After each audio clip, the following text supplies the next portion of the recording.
राधा माधव कुंज बिहारी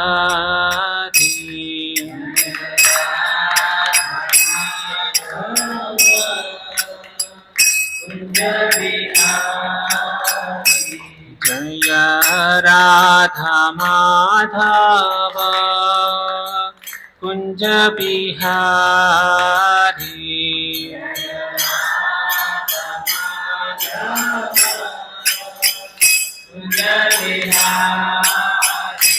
जय गोपी जन वल्लभ गिरिवरे धारी जय गोपी जन वल्लभ गिरिवरे धारी जय गोपी जन वल्लभ गिरिवरे धारी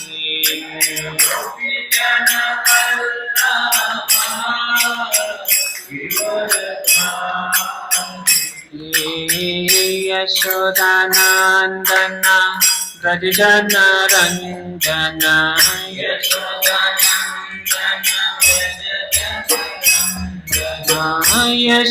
यशोदानंदन ब्रज जन रंजन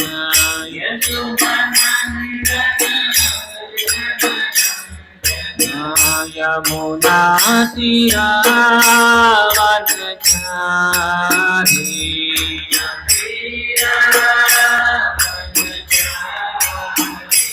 यमुना तीरावनचारी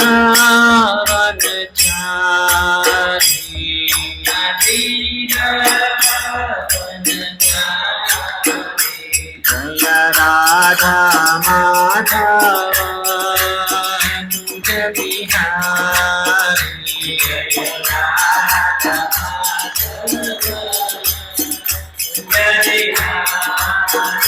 जय राधा माधव कुंज बिहारी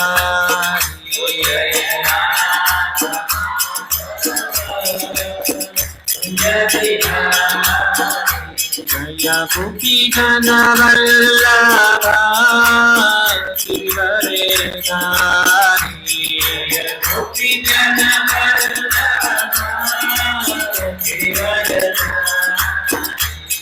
जय गोपी जन वल्लभ गिरिवरे धारी जय गोपी जन वल्लभ गिरिवरे धारी यशोदानंदन ब्रज जन रंजन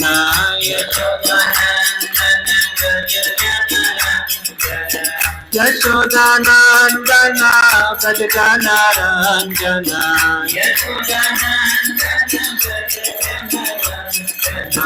यमुना तीरावनचारी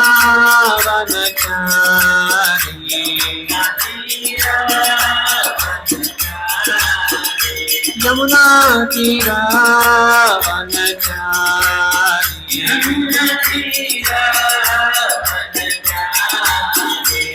जय राधा माधव कुंज बिहारी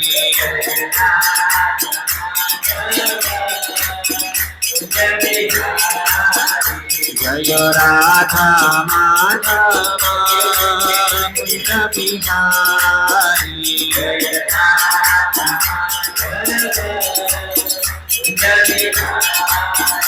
जय गोपी जन वल्लभ गिरिवरे धारी जय गोपी जन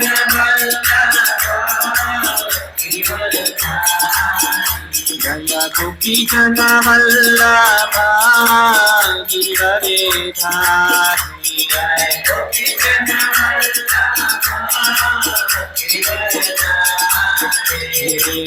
यशोदानंदन ब्रज जन रंजन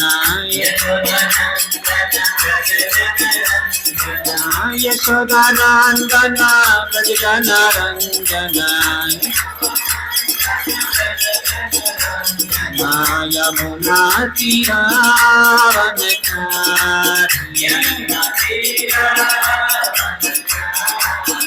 यमुना तीरा वनचारी जय राधा माधव जय राधा माधव राधा माधव जय राधा माधव जय राधा माधव जय राधा माधव राधा माधव जय जय राधा गिरिधारी राधा गिरिधारी राधा गिरिधारी राधे जय राधा गिरिधारी जय जगन्नाथ जय जगन्नाथ बलदेवा जय सुभद्रा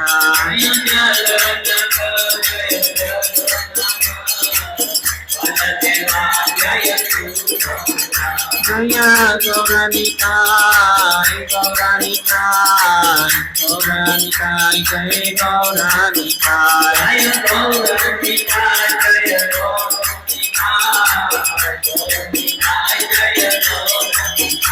जय जय प्रभुपाद प्रभुपाद प्रभुपाद प्रभुपाद जय जय प्रभुपाद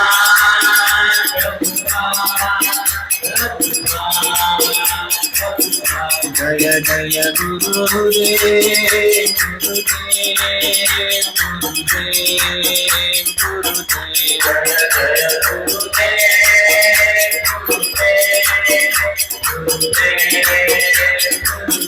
निताय गौर हरि बोल हरि बोल हरि बोल हरि बोल निताय गौर हरि बोल हरि बोल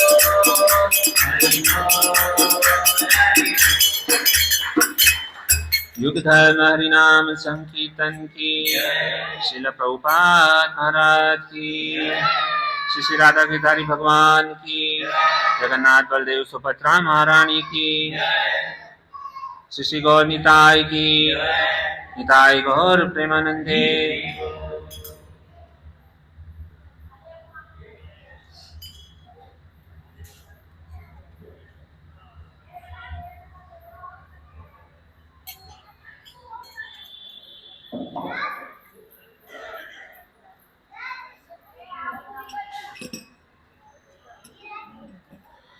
ॐ अज्ञानतिमिरान्धस्य ज्ञानाञ्जनशलाकया चक्षुरुन्मीलितं येन तस्मै श्रीगुरुवे नमः।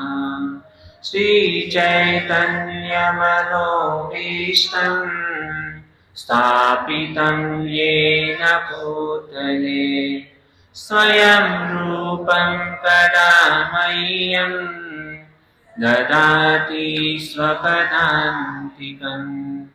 वन्देऽहं श्रीगुरो श्रीयुतपदकमलं श्रीगुरून् वैष्णवांश्च श्रीरूपं सग्रजातं सहगण रघुनाथं वितन्तं सजीवम् साद्वैतं सावधूतं परिजनसहितं श्रीकृष्ण चैतन्यदेवं श्रीराधा कृष्ण पादान् सगण ललिता श्रीविशाखान्वितांश्च। हे कृष्ण करुणा सिन्धो दीनबन्धो जगत्पते गोपेश गोपिकान्त राधाकान्त नमोस्तुते। तप्तकाञ्चन गौराङ्गी राधे वृन्दावनेश्वरी वृषभानुसुते देवीं प्रणमामि हरिप्रिये। वाञ्छाकल्पतरुभ्यश्च कृपासिन्धुभ्य एव च पतितानां पावनेभ्यो वैष्णवेभ्यो नमो नमः। जय श्री कृष्ण चैतन्य प्रभु नित्यानंद श्री अद्वैत गदाधर श्रीवासादि गौर भक्तवृंद। हरे कृष्णा कृष्णा कृष्णा हरे हरे, हरे राम राम राम हरे हरे। हरे कृष्णा कृष्णा कृष्णा हरे हरे, हरे राम राम राम हरे हरे। हरे कृष्णा कृष्णा कृष्णा हरे हरे, हरे राम राम राम हरे हरे। करारविन्दे न पदारविन्दम् मुखारविन्दे विनिवेशयन्तम् वटस्य भद्रस्य पुटेशयानम् बालं मुकुन्द मनसा स्मरामि। श्रीकृष्ण गोविन्द हरे मुरारे, हे नाथ नारायण वासुदेवा। जीवेति पस्त्वाम् अमृतमेतदेव।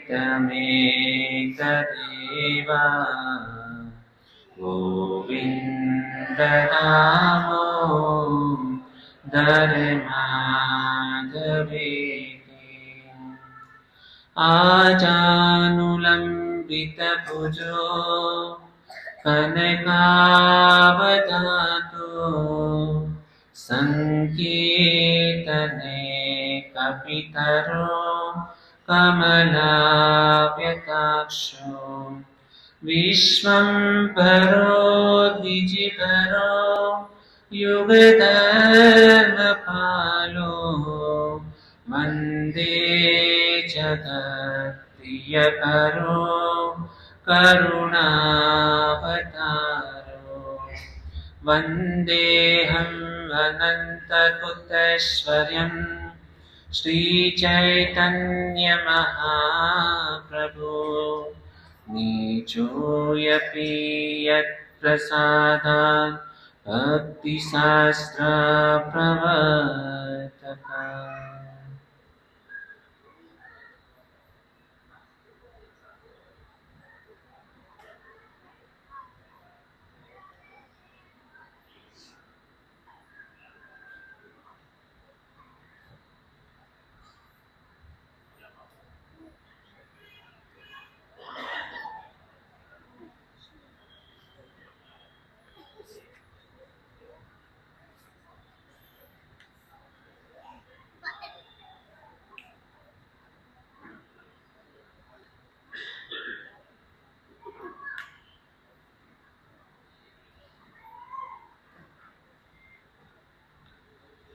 तो सर्वप्रथम यहाँ पर उपस्थित आप सभी भक्तजनों का अंतर्राष्ट्रीय कृष्ण भावनामृत संघ की ओर से हार्दिक स्वागत करते हैं।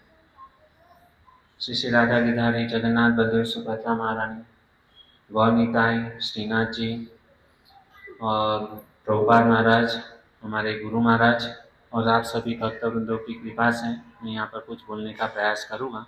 तो आप सभी भक्तजन हमारे ऊपर आशीर्वाद बनाए रखें। तो बहुत ही सुंदर यहाँ पर यह माहौल है। हम यहाँ पर भगवद गीता को श्रवण करने के लिए यहाँ पर उपस्थित हुए हैं। देखिए भक्तों, बहुत अच्छा लग रहा है कि आप इतनी भारी मात्रा में यहाँ पर भगवान के गुणानुवाद का श्रवण करने के लिए यहाँ पर उपस्थित हुए हैं। तो देखिए, मैंने हमारे शिक्षा गुरु से बहुत ही सुंदर सुना था कि भक्ति में आना जो है ना, बहुत ही सरल है। भक्ति में कोई भी व्यक्ति आना, एंट्री लेना बहुत ही सरल है, लेकिन भक्ति में टिके रहना जो है ना, बहुत ही मुश्किल है। कंसिस्टेंसी जो है ना, वो बहुत ही बड़ा काम है। तो स्टार्टिंग में, शुरुआत में अच्छा भी लगता है कि चलो यहाँ पे भक्तों का संग हो रहा है, कथा हो रही है, माला जप हो रहा है, हरिनाम जप होता है। लेकिन धीरे धीरे भगवान की माया शक्ति जो है ना, बहुत ही भयानक है। जो भी हम अच्छा कार्य करते हैं ना, तो लंबे समय तक टिकता नहीं है। हमने देखा है कितने सारे लोग भक्त लोग जो है ना, वो कितने सारे लोग यहाँ पे सत्संग प्रोग्राम में आते हैं, माला करते हैं, भजन करते हैं, लेकिन समय का सवाल है। भगवान की माया इतनी खतरनाक होती है ना कि कुछ समय के बाद में वो दिखाई देना बंद हो जाता है। कुछ ना कुछ अपराध होते हैं, कुछ ना कुछ गलतियां होती हैं। प्रारंभ में क्या होता है कि भक्तों के बीच में इतना प्रेम होता है, इतना प्रेम होता है ना, कि एक दूसरे के बिना रह नहीं सकते हैं। ऐसा लगता है कि कभी बुधवार का दिन आए और कभी मतलब 8 बजे और हम लोग तुरंत मतलब भक्तों का संग करने के लिए भागे। ये प्रारंभ में जो है ना, ये ऐसा होता है। लेकिन धीरे धीरे क्या होता है कि हम साथ में रहते हैं ना, तो हम हमारे साथ में जो वैष्णव जो लोग होते हैं ना, उसको साधारण समझने लगते हैं। और जब भी हम हमारे साथ में जो वैष्णव हैं, उनकी क्रिया मुद्रा को यदि हम सामान्य समझने लगे ना, तो हम क्या सोचते हैं, अरे ये तो मेरे जैसा ही है, इसमें और हमें कुछ फर्क नहीं है। बाद में अपराध होना चालू होता है। और जैसे ही एक बार अपराध होना चालू होता है ना, बाद में धीरे धीरे भक्ति जो है ना, क्षीण हो जाती है। और समय इतना बलवान होता है ना कि हमको अच्छे कार्य से फेंक देता है। तो हमें भक्तों सावधान रहना चाहिए, भगवान से प्रतिदिन प्रार्थना करनी चाहिए कि हमें ये जो सत्संग मिला है ना, तो हमारे ऊपर किसी की नजर ना लग जाए। बहुत ही दुर्लभ वस्तु है ये चीज। तो हमें रोज प्रतिदिन भगवान से प्रार्थना करनी चाहिए कि हमको कभी भी हमारी भक्ति को कभी छीनना मत। हमारे जीवन में चाहे भगवान आपको जो चाहे ना, वो सब कुछ ले लो। हमको यहाँ तक जो है ना, भिखारी भी बना दोगे ना, मैं भिखारी बनने के लिए तैयार हूँ, लेकिन कृष्ण आप जो है ना, हमारे हृदय से बाहर नहीं जाने चाहिए। आपकी भक्ति, हरिनाम, वैष्णव का संग, ये जो है ना, बहुत महत्वपूर्ण है। इनसे कभी भी आप मुझे अलग मत करना, चाहे मैं रास्ते पर भी क्यों ना आ जाऊं। भिखारी बनना पसंद है, लेकिन कृष्ण आपकी भक्ति जो है ना, कभी मुझसे छीनना मत। ये हमारे जीवन का ध्येय होना चाहिए, उद्देश्य होना चाहिए। तो आइए भक्तों, हम आगे बढ़ते हैं कि जैसे गत सत्र में हम लोगों ने बहुत ही सुंदर सुना कि भगवान की प्रकृति के बारे में, हम मतलब भगवान की ये जो बहिरंगा जो शक्ति जो है ना, उसके बारे में हम वर्णन कर रहे थे। तो ये भगवान की बहिरंगा जो शक्ति है, उसके अंदर भगवान ने 84 लाख प्रकार की योनियां जो है ना, उसका वर्णन यहाँ पे हम लोगों ने गत सत्र में सुना कि किस प्रकार से 84 लाख योनियां हैं, उसके ऊपर हम लोगों ने थोड़ा प्रकाश डाला था। तो देखते हैं कि जलजा नव लक्षाणी स्थावरा लक्ष विशंति कृमियो रुद्र संख्या का पक्षिणा दक्ष लक्षकम त्रिसलक्षाणी पशव चतुर्लक्षाणी मानुष। तो यहाँ पर कहा गया है कि 9 लाख प्रकार के जो रहने वाले जो जीव हैं, वो किसमें है, पानी के अंदर है। 20 लाख प्रकार के वृक्षों की संख्या है।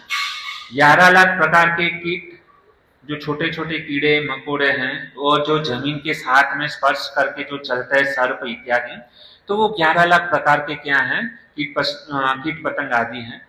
10 लाख प्रकार के आकाश में उड़ने वाले पक्षियां हैं। 30 लाख प्रकार के 4 पैर पर चलने वाले जो पशु जो है ना, कुत्ता, बिल्ली, गाय, गधा, वो 4 पांव वाले पशुओं की संख्या है 30 लाख। और अंत में मैंने बताया था कि 4 लाख प्रकार की क्या है, मनुष्य योनियां हैं।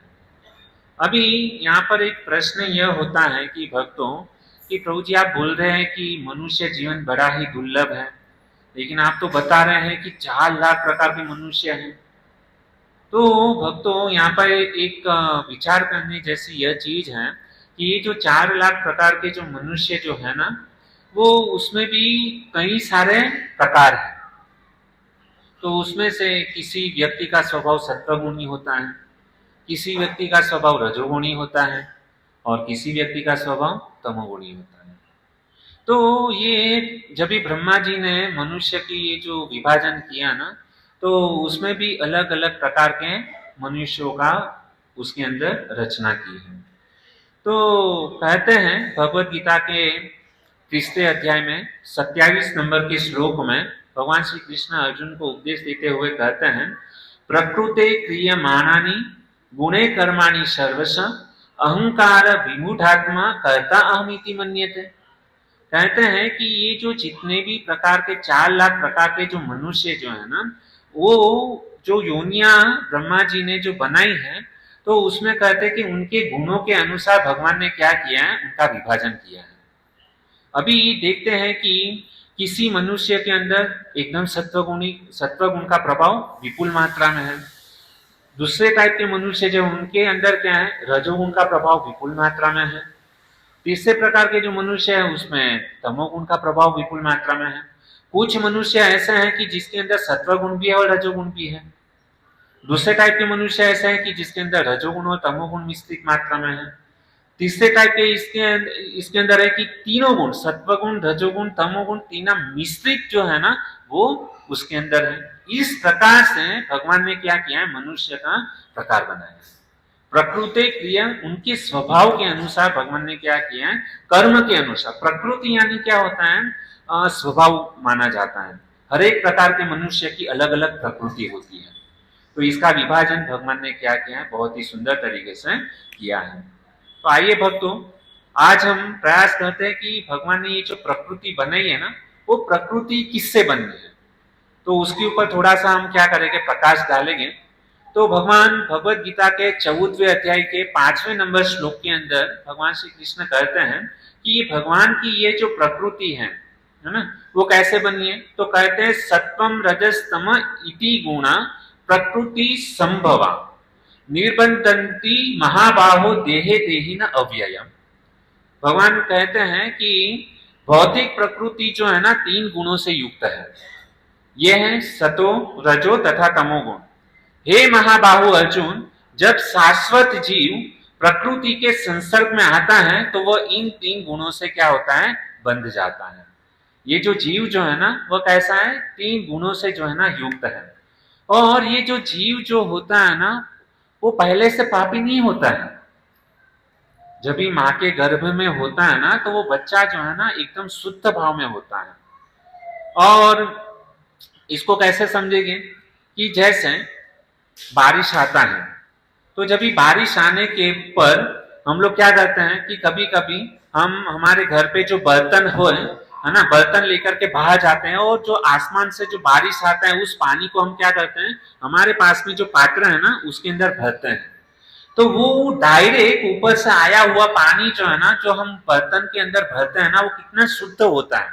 उसमें थोड़ा सा भी मतलब गंदगी नहीं रहती, वो शुद्ध मात्रा में होता है।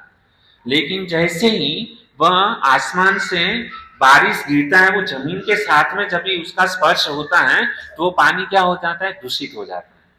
हम देखते हैं मिट्टी वाला, उसका कलर जो है ना पूरा बदल जाता है।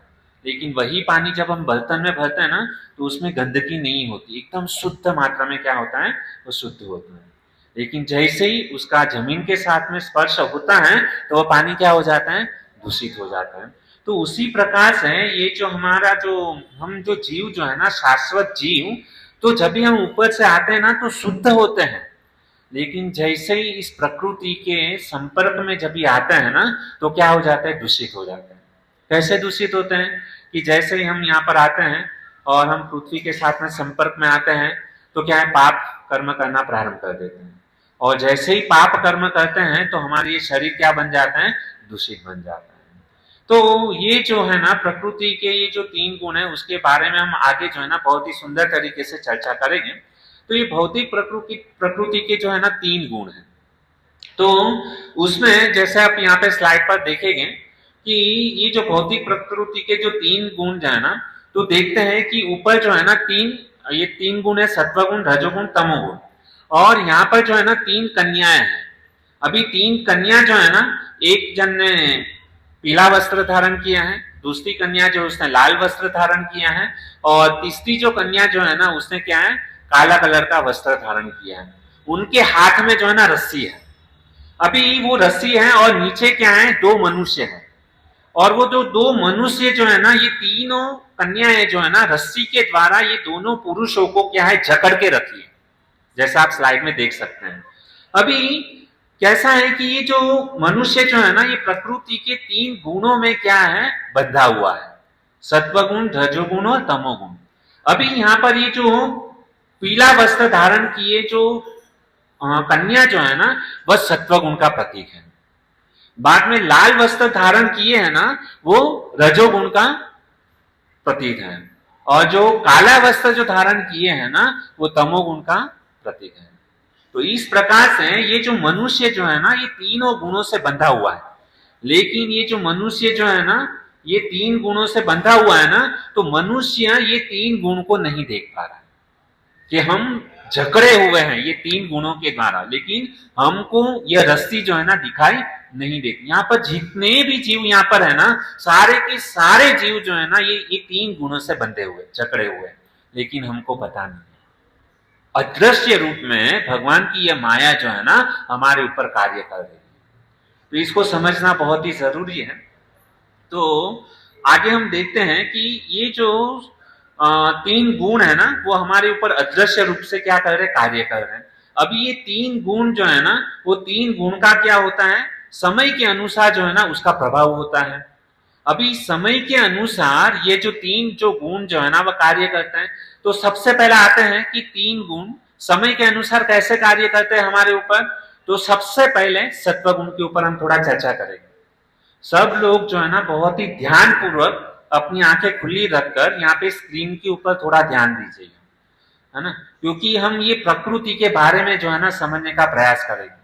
ये चीज यदि समझ में नहीं आई ना, तो आगे का प्रवचन कुछ भी समझ में नहीं आएगा। तो इसके लिए हमको ध्यान पूर्वक, कैसे ध्यान पूर्वक, जैसे आप सब लोग के पास में क्या है, मोबाइल है कि नहीं, सबके पास में मोबाइल। तो जैसे मोबाइल में किसी का फोन आता है, मोबाइल में किसी का फोन आता है, तो हम क्या करते हैं, तुरंत ही फोन उठा करके बात करना चालू करते हैं। तो जब भी बात करते हैं तो सामने वाले की आवाज जो है ना, हम कैसे सुनते हैं, ध्यान पूर्वक सुनते हैं। सामने वाले की आवाज क्या है, ध्यान पूर्वक हम क्या करते हैं, सुनते हैं। क्यों? क्योंकि यदि हमने सामने वाले की बात के ऊपर ध्यान नहीं दिया तो हम कुछ समझ ही नहीं पाएंगे। उसने कुछ कार्य करने के लिए बोला है, कि समझो उसने कहा है कि भाई तुम बाजार में जाकर मेरे लिए, मतलब समझो पत्नी का फोन है, उसने बोला कि बाजार से 1 किलो बटाका लेके आना, और यदि हमने सुनने में यदि गड़बड़ कर दिया तो हम क्या करेंगे, बटाका की जगह पे 1 किलो टमाटर लेकर के आएंगे। तो ये सुनने में यदि गड़बड़ कर दिया तो हमारा नुकसान होगा। इसके लिए भक्तों आपसे निवेदन है कि ध्यान पूर्वक हमको क्या करना है, श्रवण करना है। तो ये जो सत्व गुण का जो है ना, तीन गुण के अनुसार हमारे ऊपर क्या है, ये प्रकृति जो है ना समय के अनुसार हमारे ऊपर प्रभाव डालती है। तो सबसे पहला कौन सा है, सत्व गुण का समय।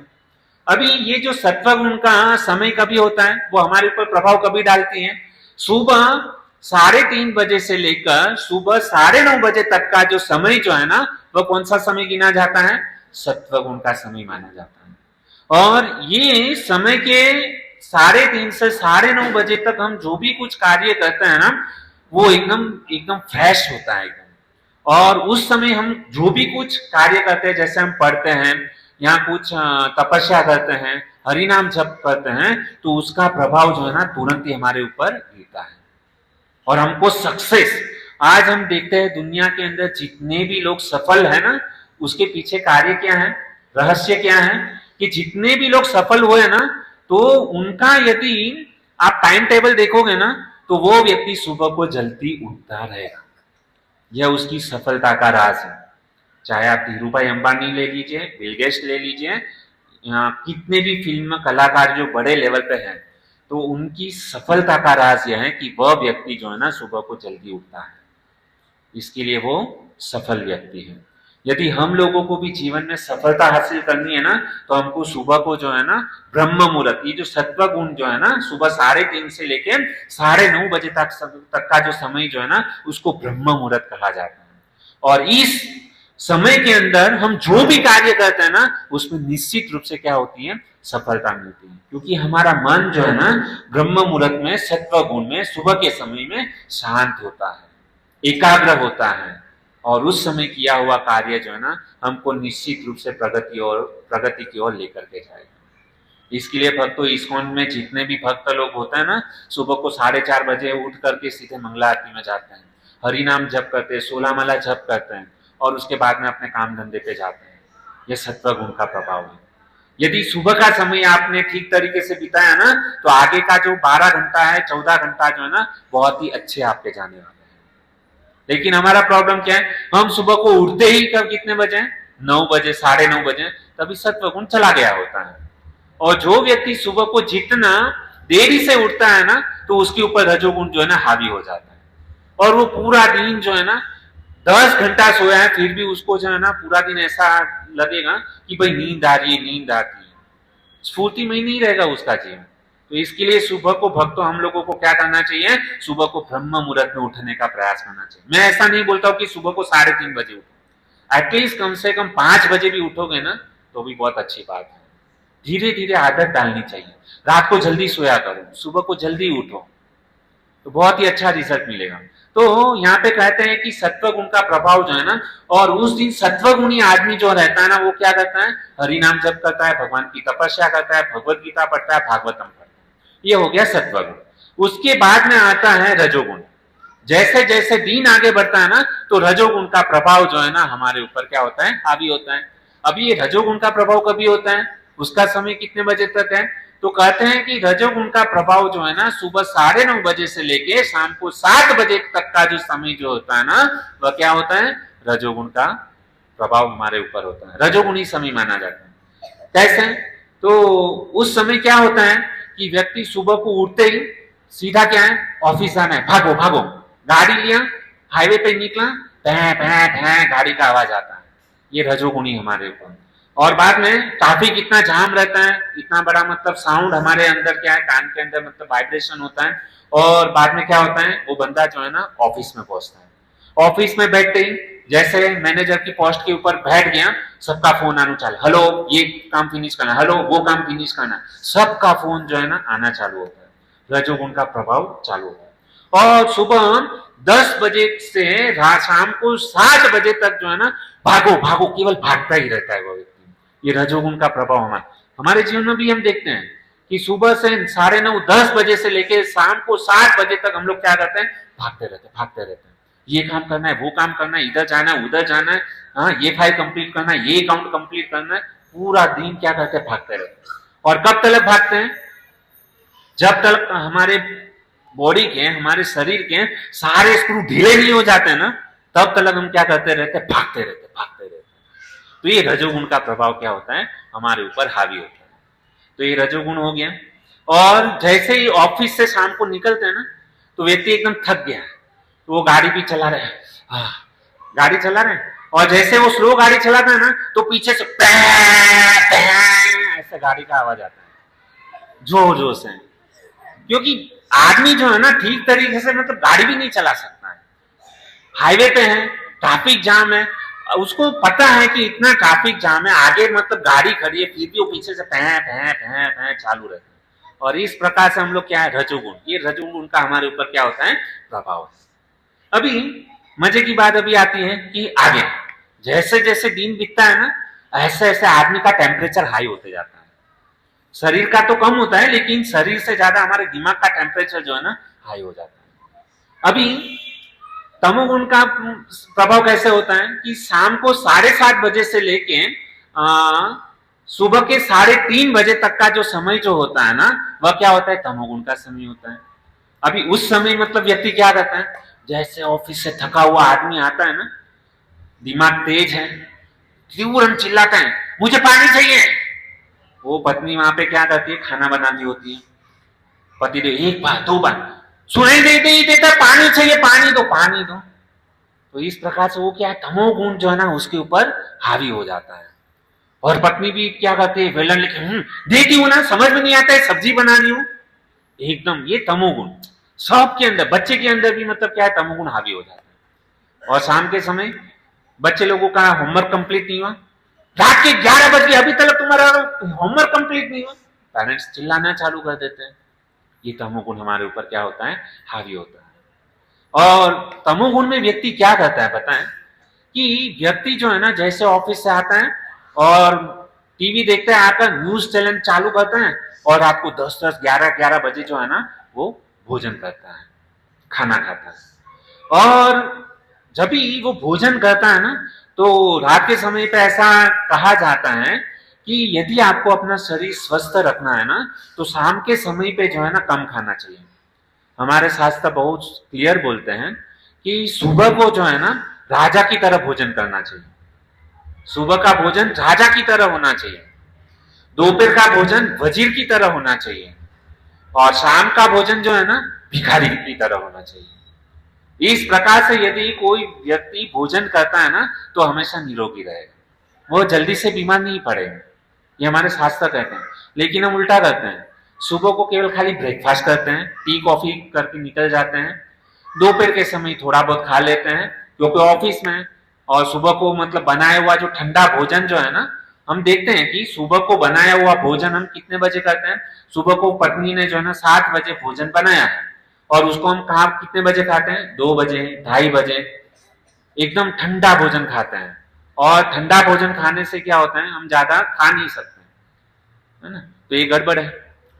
पूरे दिन बैठे रहते हैं, भोजन हजम हुआ नहीं, पूरा दिन बैठे बैठे मतलब क्या है, बॉडी बढ़ जाता है, एसी में बैठे हैं, और शाम को जब भी आते हैं ना तभी जोर से भूख लगती है, और तभी क्या करते हैं, एकदम दबा के खाते हैं, क्योंकि तभी क्या होती है, पत्नी गरम गरम रोटी चपाती बना के देती है, फुल्का रोटी। और हम लोगों ने देखा है कि जो भी व्यक्ति गरम गरम भोजन खाता है ना, तो वो ज्यादा खाता है। अनुभव करना, गरम गरम चपाती हो ना, फुल्का रोटी जो है ना वो खाते हैं, ऐसे नॉर्मली खाली 3-4 रोटी खाते हैं, लेकिन फुल्का रोटी जो होता है ना, वो क्या गरम गरम खाते हैं, तो क्या होता है, कम से कम 7-8 रोटी चली जाती है। तो ये हम देखते हैं, तो वो व्यक्ति क्या करता है, शाम को पत्नी मस्त से, क्योंकि पत्नी को भी पता है कि बेचारा सुबह का मतलब टिफिन लेकर के गए हैं, शाम को उसको भूख लगी होगी, तो पत्नी उसके लिए क्या करती है, प्रेम से उसको गरम गरम रोटी सब्जी वगैरह बना के देती है। और वो सोता कितने बजे है, 12 बजे सोता है। यूट्यूब, इंस्टाग्राम, फेसबुक, ट्विटर, जितने भी ऐप्स है ना सोशल मीडिया के, सब देख देख लेता है, और उसके बाद में वो क्या करता है, रात को सोता है। तमोगुण का यहाँ पे अर्थ ही लिखा है, तमोगुण मतलब अज्ञान। तमोगुण का अर्थ क्या है, अज्ञान। जिसके पास ज्ञान नहीं है उसको अज्ञान कहते हैं। और वो क्या करता है, खूब खाता है और खूब सोता है, ऐसा। क्योंकि और जब भी सुबह को उठता है ना, तो सबसे पहला प्रॉब्लम क्या होता है, उसको जो है ना लेटरिन में, बाथरूम में कम से कम जो है ना आधा घंटा बैठना पड़ता है।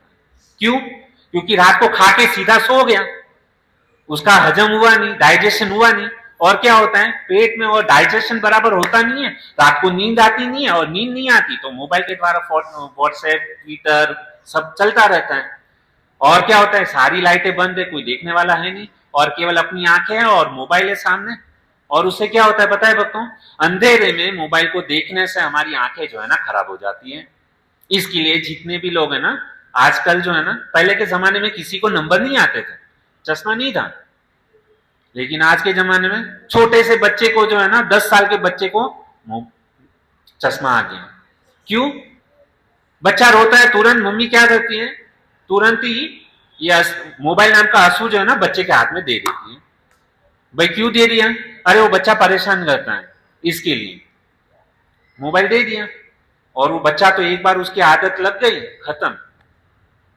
वो मोबाइल की गेम में इतना अंदर घुस जाता है, इतना अंदर घुस जाता है, उसको बाहर निकालना मुश्किल है। और हमने कई सारे वीडियो देखे हैं डॉक्टर के, कि वो जो बच्चा जो है ना वो कंटिन्यू मोबाइल देखते देखते देखते देखते है ना, उसका जो कॉन्शियस माइंड जो है ना वो खत्म हो जाता है, मेमोरी उसकी लॉस्ट। और एक बार वो मेमोरी खत्म हो गई ना, बाद में वो मेमोरी कभी वापस नहीं आती है। और बच्चा क्या होता है, तड़पता है, माइग्रेशन प्रॉब्लम हो जाता है ना, पागल हो जाता है। लत इतनी खराब है ना कि मोबाइल को छोड़ नहीं पाता है, खाते खाते मोबाइल, वॉशरूम गया मोबाइल, किधर भी जाता है ना तो मोबाइल। एक समय भक्तों ऐसा आने वाला है, पता है, आजकल हम घर पे जो है ना नौकर लोग को रखते हैं। क्यों रखते हैं? साफ सफाई करने के लिए, घर का काम करने के लिए। लेकिन आगे जनरेशन ऐसी आने वाली है कि हमारे साथ में एक जन को रखना पड़ेगा। क्यों? क्योंकि हम मोबाइल में मस्त रह गए और चलते चलते रोड क्रॉसिंग करवाने के लिए भाई राइट चलो लेफ्ट चलो, उसके लिए एक आदमी हमारे साथ में रहेगा। वो हमको डायरेक्शन देगा कि भाई यहाँ पे मत चलो, यहाँ पे चलो, ऐसा ही हाथ पकड़ के हमको रोड क्रॉस कराएगा, हमारे साथ में आगे पीछे चलेगा। जैसे आजकल रोबोट का जमाना आ गया, सारा काम कौन करता है? रोबोट करता है। इस प्रकार से मतलब आगे का जनरेशन बहुत खतरनाक है, आगे का समय जो है ना बहुत ही डेंजर है। तो मेरा भक्तों कहने का तात्पर्य यह है कि ये जो तमोगुण, यदि हम लोगों ने इसके ऊपर समझा नहीं, इस सत्वगुण रजोगुण तमोगुण ये समझोगे तो जीवन में पालन करोगे ना। जीवन में कुछ समझा नहीं है और समझ लिया तो उसके ऊपर आचरण नहीं है, केवल सुना ये कान से और ये कान से निकाल दिया। यहाँ पर बुधवार को अच्छा लगता है कि हाँ प्रभु जी ने बहुत अच्छी बातें बताई, लेकिन जैसे ही घर पे गए ना वो ये हाथ में आता है ना, खत्म, सारा ज्ञान जो है ना पता नहीं पानी की तरह निकल जाता है। तो भक्तों ये जो तमोगुण जो है ना, तमोगुणी व्यक्ति जो है ना वो क्या करता है, रात के समय पे दारू पिएगा, वो सो जाएगा, जैसे यहाँ पे पिक्चर में देख सकते हैं। और वो सोता भी किसके साथ में? कुत्ते के साथ में तो सोता है, कुत्ते को अपना मित्र बनाया है। और जितने भी भाई और ये सब जितने भी फैमिली वाले हैं उसके साथ में तो 36 का आंकड़ा बना के रखा है, उसको अपना दुश्मन बना लिया है। और जब भी आदमी सबको जब भी अपना दुश्मन बना लेगा तो कोई ना कोई तो चाहिए ना प्रेम करने वाला, और जीव का स्वभाव है प्रेम करना। और वो बाद में किससे प्रेम ढूंढता है? सबसे दुश्मनी बना ली, बाद में वो प्रेम ढूंढता है कुत्ते के अंदर, और बाद में वही कुत्ता जो है ना उसका सब कुछ होता है। सिगरेट पिया है, दारू पिया है, और क्या है, देखिए कैसे ये तमोगुणी व्यक्ति जो होता है ना उसकी हालत ऐसी होती है। तो हमको बचना चाहिए। तो ये समय के अनुसार जो है ना ये तीन गुण जो है ना, सत्वगुण रजोगुण और तमोगुण जो है ना हमारे ऊपर क्या करते हैं, इसका प्रभाव डालते हैं। तो हमको बहुत ही इसके ऊपर हमको सावधान रहना चाहिए। तो हम आगे बढ़ते हैं कि ये जो तमोगुण का जो है ना वो समय कितने से कितने बजे तक है? शाम को 7 बजे से लेके सुबह का 3:30 बजे तक का जो समय जो है ना वो तमोगुणी होता है। भक्तों हमको जो है ना अभी बंबई जैसी नगरी में तो ये समय पे जो है ना सोना वो बहुत मुश्किल है, लेकिन हमारे गांव के अंदर आज हमारे दादा दादी वो आज भी 100 साल तक जिंदा है। क्यों?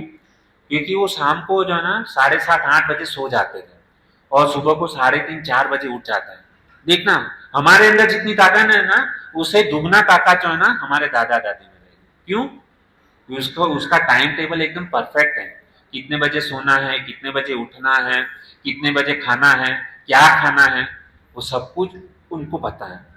हमारे दादा दादी देसी रोटला, अड़द की दाल, जवार का रोटला ये सब खाते थे, इसके लिए उनके अंदर ताकत आती थी। और आजकल के बच्चे लोग पिज्जा पास्ता बर्गर चाइनीज ये सब फास्ट फूड खाते हैं, और फास्ट फूड खाने से फास्ट चले भी जाते हैं। फास्ट आए फास्ट जाओ, ऐसा है। तो हमको सावधान रहना है ये सब चीजों से। तो आगे आते हैं हम, अभी देखते हैं कि भौतिक प्रकृति के 3 गुणों के अनुसार मृत्यु होती है। ये मैंने समय बता दिया। अभी 3 गुणों के अनुसार मृत्यु कैसे होती है? तो कहते हैं कि सतोगुण में जिसकी मृत्यु होती है, तो भगवत गीता 14वें अध्याय 15वें श्लोक में भगवान कृष्ण कहते हैं कि जिसकी मृत्यु सतोगुण में होती है, मैंने समय बता दिया आपको। सतोगुण का समय कितने बजे है? 3:30 से 9:30 बजे तक। वेरी गुड, है ना। तो 3:30 से 9:30 बजे तक का समय जो है वो सतोगुण में है। तो सतोगुण में यदि जिसकी मृत्यु होती है तो वो कहां पर जाते हैं? उच्चतर लोक में जाते हैं, जैसे यहाँ पे भगवत गीता के अंदर कहा गया। सत्वगुण में जिसकी मृत्यु होती है वह कहां पर जाते हैं? उच्चतर लोक में जाते हैं। दूसरा, रजोगुण में यदि जिसकी मृत्यु होती है वह क्या है? सकाम कर्मियों के बीच में रह जाते हैं, ये रजोगुण में। तमोगुण में जिसकी मृत्यु होती है तो कैसे होती है कि उसका जन्म कहां पर होता है? पशु योनि में जन्म धारण करता है। जो व्यक्ति तमोगुण में मरता है उसकी मृत्यु कहां पर होती है? मृत्यु होने के बाद में उसको पशु योनि में जन्म लेना पड़ता है। तो इसके लिए भक्तों हमको सावधान रहना चाहिए। तो आगे हम देखते हैं, उसके ऊपर भी थोड़ा डीपली हम चर्चा करते हैं। तो देखते हैं कि सत्व गुण में जब भी व्यक्ति की मृत्यु होती है तो उसका कॉन्शियसनेस कैसा होता है, उसकी विचारधारा कैसी होती है। जो व्यक्ति सत्व गुण में मरता है ना, तो वो क्या समझता है कि सत्व गुण में मरने वाला व्यक्ति जो है ना, उसको पता होता है कि मैं यह शरीर नहीं हूं, मैं आत्मा हूं। सत्व गुण में जो व्यक्ति मरता है उसको पता होता है कि I am not this body, I am soul, मैं क्या हूं, आत्मा हूं। और एक ना एक दिन यह जो शरीर जो है ना, वह क्या है, नष्ट होने वाला है, यह शरीर नाशवंत है। और दूसरा चीज, जैसे यहाँ पे स्लाइड के अंदर आप देख सकते हैं कि भौतिक ऐश्वर्य में आसक्ति नहीं होती। जो सत्व गुण में मरता है ना, उसकी आसक्ति भौतिक धन संपत्ति गाड़ी बंगला, उसमें आसक्ति उसकी जरा भी नहीं होती। ना उसकी आसक्ति अपने परिवार, अपने पत्नी, अपने बच्चे, उसमें वो आसक्त नहीं होता। ये कौन है, सत्व गुण में मरने वाला व्यक्ति। उसमें बाद में कहते हैं कि उसे किसी भी तरह का भय नहीं होता। जो सत्व गुण में जब भी व्यक्ति मरता है ना, उसे किसी का डर नहीं होता।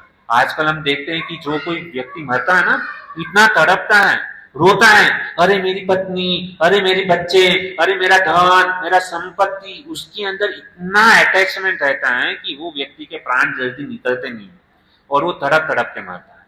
तो जो सत्वगुणी व्यक्ति होता है ना, वो बुद्धिमान होता है, उसके पास में ज्ञान होता है कि ये एक ना एक दिन मेरे हाथ से चले जाने वाला है और ये सब नाशवंत है।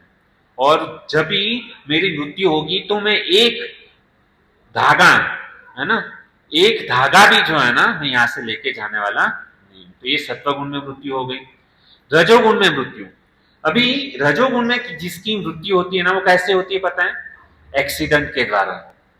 किसी का एक्सीडेंट होता है तो समझ लेना चाहिए, क्योंकि वह व्यक्ति जब एक्सीडेंट के द्वारा जब किसी की मृत्यु होती है ना, उसको बहुत ही दर्द होता है, बहुत ही भयानक खतरनाक उसको क्या होती है, पीड़ा सहन करनी पड़ती है। एक्सीडेंट के द्वारा जो मरता है ना, तो उसमें कभी कभी क्या होता है कि समझो मतलब एक्सीडेंट में किसकी मृत्यु हुई, बराबर, तो वो तड़पता है, जल्दी से उसके प्राण निकलते नहीं है। कुछ हाथ कट गए, कुछ पांव कट गया है, कुछ आधा बॉडी कट गया है, और वो क्या है, तड़पते रहते हैं। तो उसकी मृत्यु बहुत ही दर्दनाक होती है। रजोगुण में जो व्यक्ति मरता है ना, वो। उसके बाद में आता है भक्तों तमोगुण में मृत्यु। अभी तमोगुण में जो जिसकी मृत्यु होती है ना, वो कैसे होती है, आत्महत्या करके मर जाते हैं। हम लोगों ने देखा है कि जो व्यक्ति संसार से जब भी कंटाल जाता है तो वो व्यक्ति क्या करता है, सुसाइड कर लेता है, आत्महत्या कर लेता है। जो व्यक्ति सुसाइड करता है ना, तो समझ लेना चाहिए कि वो तमोगुण में वो व्यक्ति मरा हुआ है। बाद में कैसे मरता है कि पंखे के वहां पे क्या रस्सी टांग करके वो क्या है, अपने अपने को फांसी दे देता है, ये तमोगुणी मृत्यु हुई। उसके बाद में क्या करता है, व्यक्ति ट्रेन के नीचे आ जाता है ना, और अपने शरीर को काट देता है, ये तमोगुणी मृत्यु है। बाद में हम लोगों ने देखा है कि कुछ लोग जो है ना, इतने कंटाल जाते हैं कि जहर पी करके, पॉइजन खा करके आत्महत्या कर देते हैं। तो इस प्रकार से क्या होता है कि ये तीन लोग जो है ना, ये लास्ट में मैंने जो बताया ना, वो तमोगुण में क्या होती है, उसकी मृत्यु होती है। ये सत्वगुण, रजोगुण और तमोगुण, इस प्रकार से प्रकृति के तीन नियम द्वारा क्या होता है, व्यक्ति की मृत्यु होती है। अभी हम थोड़ा सा जो है ना और आगे बढ़ते हैं कि जैसे अभी हम देखते हैं कि भौतिक प्रकृति के तीन गुणों के अनुसार पारिवारिक जीवन, हम जो संसार के अंदर जो हम अपना परिवार के साथ में हमारा जो जीवन बिताते हैं ना, तो वो भी कैसे हैं, तीन प्रकार से हैं। कौन से, एक तो सत्वगुण में पारिवारिक जीवन, दूसरा रजोगुण में पारिवारिक जीवन, तीसरा तमोगुण के अंदर पारिवारिक जीवन। अभी जो व्यक्ति सत्वगुण में परिवार के अंदर रहता है, उसका जीवन कैसा होना चाहिए, ये हम सब लोगों को ध्यान में रखना है। क्योंकि हमको किसमें भजन करना है, सत्वगुण के अंदर। परिवार कैसा होना चाहिए, सत्वगुणी होना चाहिए। यदि परिवार सत्वगुणी है, समय सत्वगुणी है, हम खुद सत्वगुणी हैं, तो सत्वगुणी हो करके हमारा जीवन कैसा होना चाहिए, पारिवारिक जीवन कैसा होना चाहिए। तो कहते हैं कि जैसे आप यहाँ पे स्लाइड में देखते हो कि जो सत्वगुणी व्यक्ति जो होता है ना, पैसा भी कमाता है, अपना गृहस्थ जीवन पालन भी करता है, पत्नी बच्चे सबका, माता पिता सबका ख्याल भी रखता है, सबको सुख रखने का प्रयास करता है, सुखी रखने का। और जब भी वो ऑफिस से आता है ना, तो वो क्या करता है, पूरा परिवार बैठ करके, जैसे आप लोग यहाँ पे कुछ परिवार के साथ में यहाँ पर आते हो सत्संग सुनने के लिए, तो वो व्यक्ति क्या करता है, परिवार के साथ में रात को बैठ करके क्या करते हैं, भगवान का भजन करता है, कीर्तन करता है, भक्ति करता है। तो इसको क्या कहा जाएगा, सत्व गुणों के अनुसार पारिवारिक जीवन। भगवान का भजन करता है, सुबह को जल्दी उठता है, भगवान की आरती करता है, पूजा पाठ करता है, भक्ति करता है, तो इसको क्या कहा जाएगा, सत्व गुण के अनुसार पारिवारिक जीवन। उसके आगे आता है भक्तों रजोगुण। भौतिक प्रकृति के 3 गुणों के अनुसार पारिवारिक जीवन। अभी उसमें रजोगुण के अनुसार व्यक्ति का पारिवारिक जीवन कैसा होता है। तो यहाँ पे जैसे आप फोटो में देखते हो, क्या होता है कि घर के अंदर कोई भी व्यक्ति जो है ना, यहाँ पर मैं जो कुछ बोल रहा हूं ना, तो कोई भी व्यक्ति अपने दिल के ऊपर मत लेना। देखिए मैं यहाँ पर जो है ना आपको सच्चाई बताने जा रहा हूं, और कोई भी मतलब अपने पे मत लें। मैं कॉमन जो हमारे जो शास्त्र जो बता रहे हैं ना, उसके अनुसार मैं आपको बताने जा रहा हूं। तो पहले के जमाने में कैसा होता था भक्तों, कि एक व्यक्ति कमाता था, जो पुरुष जो होता था ना वो कमाता था, और घर के अंदर जितने भी परिवार के अंदर 8 जन 10 जन 12 जन, वो लोग क्या करते, उसका पालन जो है ना वो एक अकेला व्यक्ति करता। लेकिन फिर भी परिवार जो था ना एकदम सुखी था, समृद्ध था। आज की तारीख में क्या हुआ है भक्तों, हस्बैंड भी कमा रहा है, पत्नी भी कमा रही है, बच्चे भी कमा रहे हैं, माता पिता भी कमा रहे हैं, लेकिन फिर भी हमारा परिवार ठीक तरीके से चल नहीं रहा है। हम लोग देख रहे हैं ये क्या है, कलयुग का प्रभाव है। कलयुग जो है ना आगे चल करके बहुत ही मतलब खतरनाक है। तो ये जो रजोगुण के अंदर जो व्यक्ति जो कार्य रहता है ना, उसका पारिवारिक जीवन क्या होता है कि घर में जितने भी लोग जो है ना वो कमाते हैं।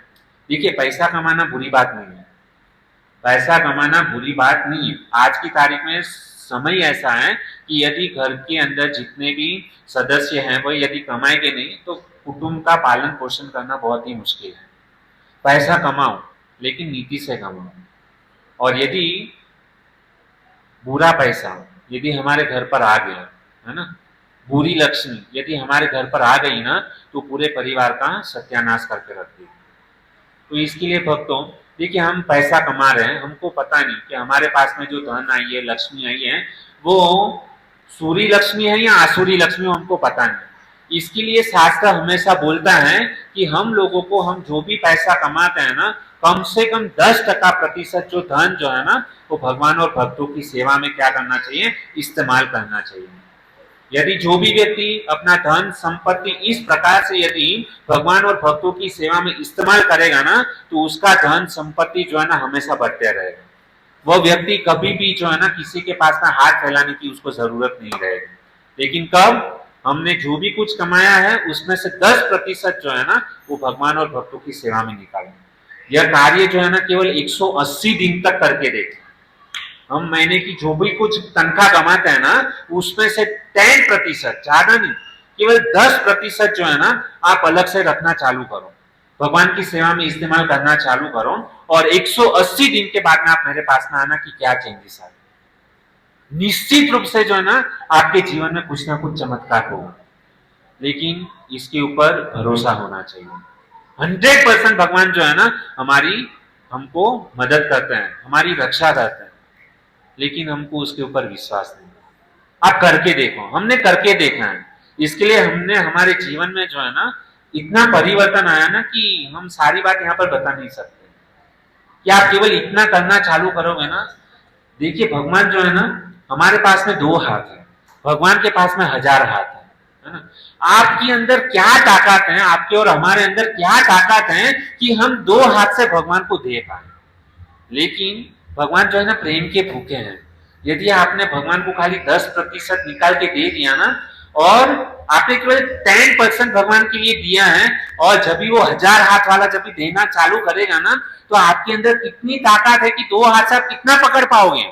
क्योंकि उसने जब भी दिया है ना तो 1000 हाथों से वो देता है, और हम 2 हाथ से जब भी देंगे तो भगवान को क्या देंगे। तो इसके लिए भक्तों हमको भगवान ने कुछ भी हमारे जीवन में दिया है ना, तो हमको क्या करना चाहिए, भगवान की सेवा में उसको इस्तेमाल करना चाहिए। हरि बोल। बच्चे लोग ध्यान से सुनिए, बहुत ही महत्वपूर्ण बात है। आप स्कूल में जैसे ही जाते हो तो कैसे ध्यान पूर्वक, है ना, कभी बीच में बोलते हो टीचर कुछ पढ़ाती है तो नहीं ना, मस्ती भी नहीं करते हैं, तो ध्यान से हमको क्या करना चाहिए, सुनना चाहिए। ठीक है, तो मेरा कहने का तात्पर्य यह है कि हमको भगवान ने कुछ भी दिया है तो हमको क्या करना चाहिए, भगवान को समर्पित करके अपना जीवन जीना चाहिए। और इस प्रकार से जब हम भगवान को समर्पित करके यदि जीवन जिएंगे ना, जीवन आपका जो है ना पूरा लाइफ आपका चेंज हो जाएगा। इतना आनंद आएगा, इतनी आनंद की अनुभूति होगी कि आपको जीवन में कभी भी पैसे की कमी नहीं होगी, किसी के पास मांगना नहीं पड़ेगा। मतलब आप ऐसा मत सोचिए कि भगवान को आपने यदि मतलब पैसा दे रहे हो बराबर, तो उसका मतलब ये नहीं कि भगवान केवल आपको पैसे ही दे। आजकल हम लोग यह सोचते हैं कि मैंने मतलब 10,000 रुपया दिया तो भगवान मुझे लाख रुपया देना चाहिए। उसका मतलब ये नहीं है कि आपने भगवान को मतलब कुछ धन संपत्ति अर्पित किया तो भगवान केवल आपको धन देगा। नहीं भक्तों, भगवान आपको जो है ना आपके जीवन में सुख समृद्धि शांति आपको देगा। ये बहुत महत्वपूर्ण चीज है। आपके परिवार के अंदर एक आनंद उमंग वो जो है ना भगवान आपको ये दे सकते हैं। लेकिन हम लोग क्या एक्सपेक्टेशन करते हैं कि मैंने भगवान की सेवा की, मैंने कुछ धन संपत्ति दी तो भगवान मुझे धन संपत्ति देना चाहिए। मैं इतनी भगवान की सेवा करता हूँ लेकिन मेरे जीवन में भगवान ने मुझे कभी करोड़पति बनाई नहीं। मैं केवल 10x10 की रूम में ही अभी तक रह रहा हूँ, 25 साल हो गए माला करते हुए, लेकिन अभी भी भगवान ने मुझे दहशत से बाहर निकाला नहीं। हम यह सोचते हैं, यह सोचना बहुत ही गलत है। हमारा इंटेंशन जो है ना, जब भी हम कुछ सेवा करते हैं ना तो इंटेंशन क्लियर होना चाहिए। कुछ अपेक्षा नहीं होनी चाहिए भगवान से कि भगवान मैंने ये सेवा की। ये तो बिजनेस हो गया भक्तों, कि यदि आप मतलब भगवान को कुछ देते हैं और उसके सामने आप अपेक्षा रखते हो कि भगवान मुझे सामने से मतलब कुछ दे, ये बिजनेस है, प्रेम नहीं है। जो प्रेम करता है ना वो कभी प्रेमी जो है ना कभी अपेक्षा नहीं रखता है। एक प्रेमिका एक प्रेमी से कभी ये अपेक्षा नहीं रखती है कि भाई मेरा प्रेमी मुझे यहाँ पर ले जाए, वो ले जाए। वो केवल उनके साथ में मीठी भरी बातों भी करे ना तो वो खुश हो जाती है। तो हमें भगवान से भी यही रिलेशन बनाना है। तो मेरा कहने का तात्पर्य है कि जो रजोगुणी जो लोग होते हैं ना, उसका पारिवारिक जीवन कैसा होता है कि वो हस्बैंड भी एक अलग जगह पे काम पे जाता है, उसकी वाइफ जो अलग जगह पे काम पे जाती है। और प्रॉब्लम क्या होता है कि जब भी हस्बैंड अलग जगह पे जा रहे हैं, वाइफ अलग जगह पे काम करती है, और जब भी व्यक्ति ऑफिस में जब भी जाता है ना तो वहां पे पराये पुरुष पराई स्त्री बहुत सारे लोग रहते हैं। पूरा दिन फोन कॉल चालू रहता है। और कभी कभी ऐसा सिचुएशन आता है कि जो स्त्री जो है ना जहां पर ऑफिस में काम करने के लिए जाती है ना, तो वहां पर बहुत सारे जो लड़के लोग हैं ना उसके ऊपर बुरी नजर डालते हैं। और उसको जब भी जो पराये जो वहां पे जो ऑफिस के लड़के लोग जो है ना, उसने यदि स्त्री के ऊपर गंदी नजर डाली ना तो वो जो स्त्री जो है ना ये हो जाएगी। और इतने सारे पुरुष जब एक लड़की को जब भी देखते हैं ना तो वो काम वासना जागृत होती है। इसके लिए शास्त्र मतलब ये सब मतलब हमको समझना चाहिए कि ये जो रजोगुणी जो है ना, ये तो रजोगुणी प्रवृत्ति लोग जो है ना इस प्रकार से। और बाद में वो स्त्री भी जो है ना वो लड़के में क्या हो जाती है, आसक्त हो जाती है। बाद में यहाँ पे पुरुष जो है ना वह भी किसी और स्त्री के अंदर आसक्त हो जाता है। और जब भी घर पे आते हैं ना तो घर पे दोनों जन एक दूसरे, और आजकल हम लोगों ने देखा है, हमने सब लोग ने अपने अपने मोबाइल में जो है ना पासवर्ड डाल के रखा है। क्यों क्यों पासवर्ड डालने की जरूरत है? हस्बैंड का पासवर्ड, हस्बैंड के मोबाइल का पासवर्ड पत्नी देख नहीं पाती, पत्नी को पता नहीं रहता है। पत्नी का पासवर्ड जो है ना हस्बैंड को पता नहीं रहता है। ये हम देखते हैं। इसका मतलब क्या हुआ कि आपके संबंध में आपके माइंड के अंदर कुछ ना कुछ है, कुछ आप छुपा रहे हो, कुछ ऐसी चीज देख रहे हो कि आप अपनी वाइफ को दिखाना नहीं चाहते हैं और वाइफ अपने पति को दिखाना नहीं चाहती। कहां से प्रेम बढ़ेगा? तो ये रजोगुणी मतलब ये है, इसको रजोगुणी जीवन बोलेंगे। एक दूसरे के ऊपर विश्वास नहीं है। और धीरे धीरे क्या होता है, ये तनाव इतना बढ़ता जाता है क्योंकि क्या होता है कि दोनों जब भी काम पे जाते हैं ना तो परिवार के अंदर समय नहीं दे पाते हैं। और व्यक्ति जब भी परिवार के अंदर समय नहीं दे पाता ना तो वो कलह बढ़ते जाता है, एक दूसरे के ऊपर डाउट करना चालू हो जाता है। और बाद में संडे के दिन एक दिन छुट्टी होती है तो दोनों जन क्या करते हैं, अरे एक दिन छुट्टी हमको आराम करना। पत्नी कहती है कि हफ्ते में एक दिन छुट्टी मिले, मुझे किधर बाहर घूमने लेकर के जाऊं। पति कहता है मैं मतलब 6 दिन काम करके थक गया, अभी मैं मेरे पास समय नहीं है। और क्या होता है, बाद में पति उसको समय नहीं देता तो वो पत्नी क्या करती है, ऑफिस के बॉय के साथ में किधर घूमने के लिए चली जाती है, पिक्चर देखने घूमने के लिए। बाद में अफेयर चालू हो जाता है और उसका दुष्परिणाम जो है ना परिवार के अंदर होता है। तो ये रजोगुणी प्रवृत्ति इसको कहा जाता है। और कहां पर जाते हैं, होटल में खाना, बाहर घूमना, पिक्चर देखना, मंदिर तो जाना ही नहीं होता है कभी। ये रजोगुणी प्रवृत्ति के लोग जो है ना ऐसा जीवन जीते हैं, इसके लिए सावधान भक्तों। उसके बाद में तमोगुणी प्रवृत्ति के लोग जो है ना वह कैसा जीवन जीते हैं। तमोगुण के अनुसार पारिवारिक जीवन कैसा होता है। सबसे पहला बहुत ही खतरनाक चीज है ये, तमोगुणी पारिवारिक जीवन कैसा होता है कि ये जो तमोगुणी लोग जो है ना, जैसे आप यहाँ पे स्क्रीन पे देख रहे हो ना, सबसे पहला तो वो शादी नहीं करते। तमोगुणी जो लोग जो होते हैं ना वो शादी नहीं करते। तो आप लोग कहेंगे प्रभु जी क्या बात कर रहे हैं, सही बात है। आजकल हमने देखा है कि पाश्चात्य देश के अंदर अमेरिका, लंदन, न्यूयॉर्क ऐसी जो कंट्री है, जो ऐसे जो देश है, वहां पर डिवोर्स, तलाक वो धीरे धीरे कम हो रहा है। आप लोग कहेंगे प्रभु ये तो बहुत अच्छी बात है कि तलाक की संख्या, डिवोर्स जो है कम हो रहा है। उससे ज्यादा डिवोर्स भारत में हो रहे हैं। भारत में डिवोर्स की संख्या जो है ना बढ़ रही है, लेकिन पाश्चात्य देश में क्या हो रहा है, वो संख्या घट रही है। तो आप कहोगे प्रभु जी उसका मतलब ये हुआ कि जो अमेरिका, लंदन, न्यूयॉर्क जो है ना वो अच्छा जीवन जी रहे हैं। नहीं, वो लोग क्या करते हैं, वो एक रेशियो निकाला गया कि अमेरिका और लंदन, न्यूयॉर्क, ये जो पाश्चात्य देश के लोग जो है ना उन्होंने अभी क्या तय किया, हम शादी नहीं करेंगे। क्या करेंगे, शादी नहीं करेंगे। और क्या करेंगे, बिना शादी के लड़की के साथ में घूमेंगे, मजा मस्ती करेंगे और कोर्ट के चक्कर में, है ना, और पैसा देना नहीं। जब तलक मन भरा तब तलक साथ में रहे, जब भी कंटाल गए तो अलग में अलग, है ना। आजकल तो डिवोर्स के लिए कोर्ट में जाना पड़ता है, मगजमारी करना पड़ता है, इतने धक्के खाने पड़ते हैं, पुलिस स्टेशन जाना पड़ता है। ये सब मगजमारी क्यों करें, इतना एडवांस है ये सब लोग, पाश्चात्य देश के लोग। आजकल उसको बोलते हैं ना, एक शब्द है उसको प्री कुछ बोलते हैं, प्री लिविंग, ऐसा कुछ वर्डिंग है कि भाई शादी के पहले साथ में रहो, एक दूसरे को जानो, और यदि आपके विचार मैच नहीं होते हैं तो अलग हो जाओ कुछ समय। यानी लड़का लड़की शादी नहीं हुई है उसके पहले क्या होता है, साथ में रहते हैं, और साथ में रहने के बाद में हम सबको पता है कि क्या क्या होता है। तो ये भ्रष्ट संस्कृति इसको कहा गया है।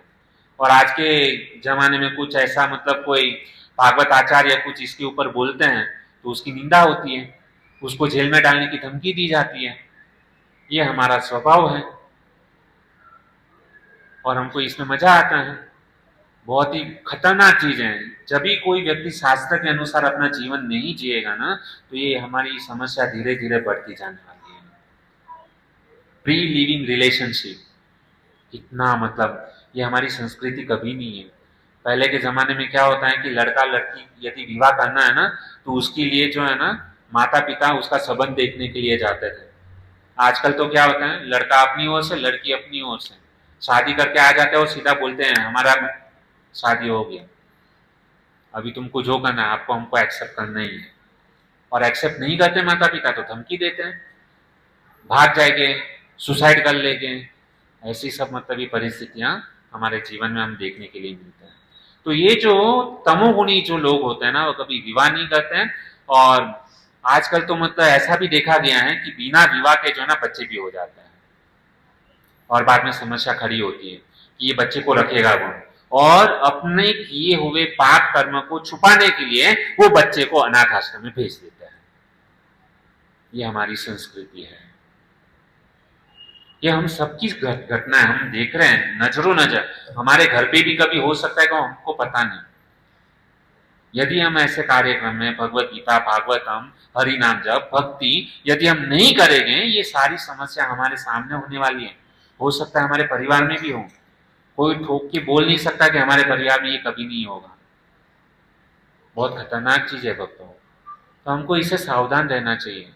ये तमोगुणी लोग जो है ना, आजकल की ये जो लड़कियां जो है ना, ये तमोगुण जैसे हम देखते हैं, है ना, माता पिता को पता नहीं होता है, होटल में जाती है, बियर बार में जाती है, लड़का लड़की मतलब साथ में बैठ के दारू पीते हैं, ड्रग्स लेते हैं, चरस लेते हैं, गांजा लेते हैं और रात को 3-3, 4-4 बजे आते हैं घर पे। ये तमोगुणी माना जाता है इसको। ये समझना जरूरी है, लेकिन आजकल के बच्चे लोगों को तो पता ही नहीं है। उसको सही गलत का पता ही नहीं है, क्या सही कर रहे क्या गलत कर रहे हैं। उनको ऐसा लग रहा है ये सब कार्य कर रहे हैं मॉडर्न है, आज के जमाने में ये सब कुछ होना चाहिए, कम वस्त्र पहना। पहले के जमाने में जो है ना, लड़कियां या जो स्त्रियां जो है ना, साड़ी पहने बिगड़ घर से बाहर नहीं निकलती थी। और आज तो मतलब इतना फैशन चल रहा है, इतना फैशन चल रहा है कि जितना कम कपड़े पहने हैं ना, उतना वो व्यक्ति एकदम टॉप लेवल की है। उसकी ओर सब पुरुष जो है ना नजर डाल के बैठते हैं। बाद में बोलता है सब कुछ नहीं होने जैसा कार्य होता है। पुरुष को बिगाड़ने वाली जो है ना वो स्त्री है। क्यों? क्योंकि पुरुष की दृष्टि ऐसी मतलब चित्र को देख करके उसकी बुद्धि भ्रष्ट होती है। तो इसके लिए शास्त्र में कहा गया है कि जो स्त्री जो होती है ना, बचपन में जो है ना उसके माता पिता के संरक्षण में रखा जाता है उसको। बाद में जब भी थोड़ी बड़ी होती है ना, विवाह होने के बाद में उसके पति के संरक्षण में उसको होना चाहिए। और जब भी और भी थोड़ा समय आगे बढ़े ना, वृद्धावस्था आए ना, तो उस लड़की को अपने पुत्र के संरक्षण में होना चाहिए। एक स्त्री को कभी भी अकेले घूमना नहीं चाहिए, ये हमारी मर्यादा है। लेकिन आजकल तो एकदम बिल्कुल विपरीत स्थिति चल रही है। हमको बहुत ही सावधान ये चीज से। तो ये हो गए सत्वगुण, रजोगुण, तमोगुण। अभी हम यहाँ पर ये टॉपिक जो है ना, इसको यहाँ पर थोड़ा स्थगित करते हैं। ये तो हो गया प्रभु जी, ठीक है, आप प्रभु जी बता रहे सत्वगुण, रजोगुण, तमोगुण, ठीक है। अभी शनिवार के दिन जन्माष्टमी आने वाली है, भगवान श्री कृष्ण का जन्मदिन है, बराबर। तो हम यहाँ पर थोड़ा सा भगवान की कुछ मतलब भगवान उस दिन प्रकट हुए हैं, तो हमको भगवान को खुश करना है। भगवान को खुश कैसे करेंगे? तो उस दिन सुबह को मंगला आरती जाएंगे, हरि नाम जप करेंगे, भगवान की कथा ज्यादा से ज्यादा सुनेंगे, है ना। और बाद में शाम को भगवान का अभिषेक करेंगे और बहुत ही सुंदर भगवान की क्या करेंगे, सेवा करेंगे। इस प्रकार से हम क्या करेंगे, पूरा दिन जो है ना जन्माष्टमी का बिताएंगे। उससे क्या होगा, भगवान जो है ना खुश होंगे। भगवान को यदि खुश करना है ना, तो भगवान की कथा को सुनना चाहिए। भगवान की कथा को सुन करके भगवान जितने खुश होते हैं ना, उतना बाकी सब कार्य करने से खुश नहीं होते हैं। तो भक्तों, एक बहुत ही सुंदर एक घटना है। जैसे महाभारत के अंदर एक कथा आती है, जहां पर भीष्म पितामह जो है ना वो कहते हैं, महाभारत के अंदर अनुशासन पर्व में भीष्म पितामह एक बहुत ही सुंदर बात कहते हैं। क्या बात कहते हैं कि यदि यदि 12 साल तक लगातार कोई भी कार्य किया जाए, 12 साल तक लगातार कोई भी एक कार्य यदि हम किया जाए, तो वह जो है ना कार्य सिद्ध हो जाता है। उस व्यक्ति को उस कार्य के अंदर क्या हो जाती है, सिद्धि मिल जाती है। किसने कहा? भीष्म पितामह ने। कितने साल तक? 12 साल तक। यदि आपको कोई भी कार्य के अंदर सिद्धि हासिल करनी है ना, तो 12 साल तक लगातार उस कार्य को करो, आप उसमें सिद्ध हो जाओगे, कोई भी कार्य चाहे क्यों ना हो। तो इस बात को जो है ना एक व्यक्ति ने जो है ना, एक बेचारा मतलब कृष्णदास करके भगत हुए।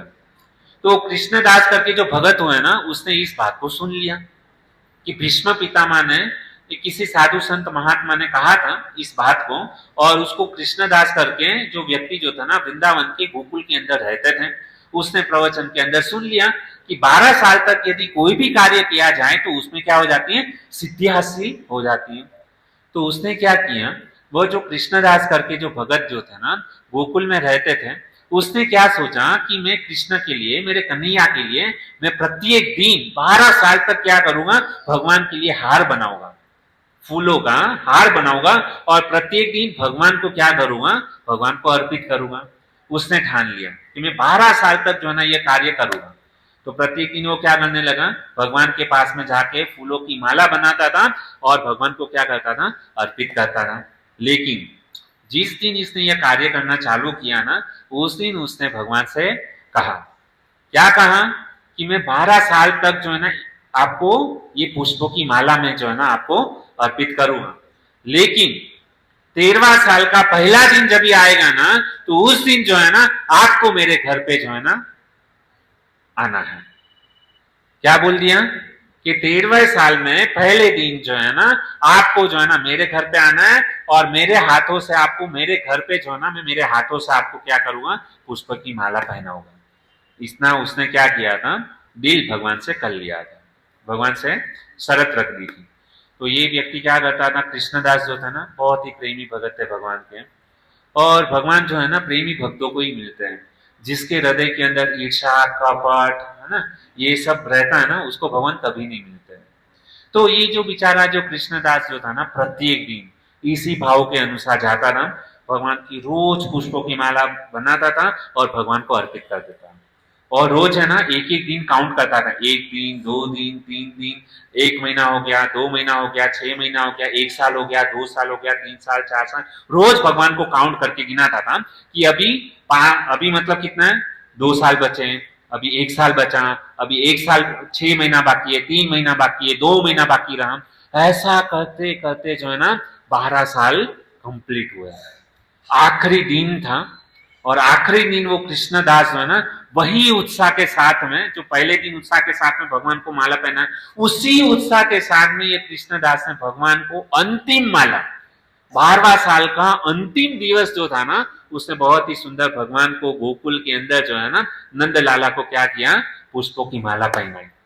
और इतना चेहरे के ऊपर चमक थी, और भगवान से उसने कहा, अभी आज 12 साल खत्म हुआ, अभी कल आपको जो है ना हमारी कुटिया में आपको आना है। यदि आप मेरी कुटिया में नहीं आए तो कल से मैं आपके मंदिर में नहीं आऊंगा। इतना कह करके यह जो कृष्णदास जो थे ना वापस अपने घर पे जो है ना आ गए। और पूरा रात, क्योंकि उसको पता है कि कल मेरे घर पे क्या है, साक्षात भगवान जो है ना नंदलाला, है ना, कन्हैया मेरे घर पे जो है ना आने वाला है। इसका दिल इतना मतलब दिल से मतलब इतना खुश था भक्तों।